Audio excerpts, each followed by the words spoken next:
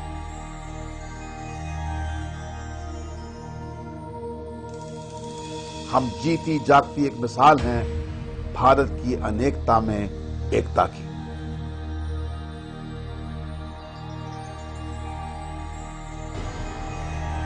اپنی آخری سانسیں گن رہے مغل سامراجیہ کا اس دن انت ہو گیا جب ایسٹ انڈیا کمپنی نے دلی پر اپنا قبضہ جماتے ہوئے مغل بادشاہ شاہ عالم کی حفاظت اپنے ذمے لے لی۔ ایسٹ انڈیا کمپنی نے اس دن دعویٰ کیا خلق خدا کا، ملک بادشاہ کا اور حکومت کمپنی بہادر کی۔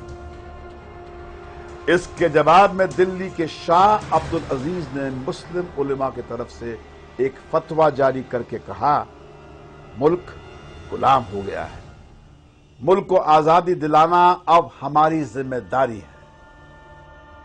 سن 1857 میں ہوئی بغاوت سے جب ہندوستان میں انگریزوں کے خلاف پہلی جنگ آزادی شروع ہوئی تو اپنی جان کی پرواہ کیے بنا علماء باغی سپاہیوں کے ساتھ کھل کر میدان میں اتر آئے۔ ایسٹ انڈیا کمپنی نے یہ اعلان کیا کہ جہاں بھی مولوی ملے پکڑو اور مار ڈالو۔ چنانچہ مولوی کون ہے اس کی علامت و پہچان یہ بتائی گئی کہ جس کے منہ پر داڑھی ہو یا لامبا کرتا ہو۔ 50,000 سے زیادہ داڑھی کرتے والے اس کے بعد پورے ملک میں قتل کیے گئے۔ دلی اور اس کے قرب و جوار میں جہاں علماء کا گڑھ ہوا کرتا تھا، بڑے بڑے علماء پائے جاتے تھے اور بڑے بڑے کام ہوتے تھے، ان علاقوں میں یہ پوزیشن ہو گئی تھی کہ لوگ اپنی میت کو لے کر گاؤں گاؤں گھومتے تھے کہ شاید فلاں گاؤں میں 12 علماء تھے، شاید کوئی وہاں مل جائے۔ وہاں پہنچتے تو کوئی نہیں ہے، دوسرے گاؤں میں گئے، تیسرے میں گئے، اور جب لاش میں سے بدبو اٹھنے لگتی تھی تو بنا جنازے کے دفن کر دیتے تھے۔ یہ حالت ہو گئی تھی۔ ایسے وقت میں جو چند علماء بچ گئے تھے انہوں نے فیصلہ کیا کہ اس لڑائی کو اگر آگے بڑھانا ہے تو ہمیں اسلامک ایجوکیشن کے انسٹیٹیوشن قائم کرنے چاہیے۔ اور اس کے 10 سال کے بعد 1867 میں 67 میں دیوبند میں ایک چھوٹا سا مدرسہ شروع کیا گیا، ایک طالب علم ایک استاد، اور اس مدرسے کے وہ پہلے طالب علم تھے جن کو دنیا شیخ الہند مولانا محمود حسن دیوبندی کے نام سے جانتی ہے، جنہوں نے وہ ریشمی رومال کی تحریک چلائی اور راجہ مہندر پرتاپ کو اس کا صدر بنایا، افغانستان کی گورنمنٹ ان ایگزائل کا، اور گاندھی جی کو مہاتما کا خطاب دلوایا اور آزادی کی لڑائی میں گاندھی جی کو لیڈر بنوایا۔ علماء نے ہی ریشمی رومال کی تحریک شروع کر کے جرمنی اور جاپان کی مدد سے انگریزوں کو ملک سے اکھاڑ پھینکنے کا پلان بنایا۔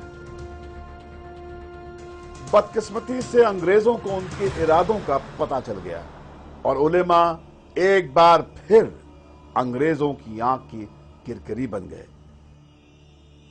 پورے ملک میں سینکڑوں علماء گرفتار کر لیے گئے۔ شیخ الہند مولانا محمود حسن اور ان کے چہیتے شاگرد مولانا حسین احمد مدنی کو تو گرفتار کر کے ہندوستان سے باہر مالٹا بھیج دیا گیا، جہاں کئی سال انہیں جیل کی کال کوٹری میں بتانے پڑے۔ اپنی اس ناکامیابی سے علماء یہ بات اچھی طرح سمجھ گئے کہ ہنسا کا راستہ اپنا کر وہ ہندوستان کی غلامی کو ختم نہیں کر سکتے۔ علماء نے سن 1919 میں جمعیت علماء ہند کے نام سے ایک نئی تنظیم شروع کی اور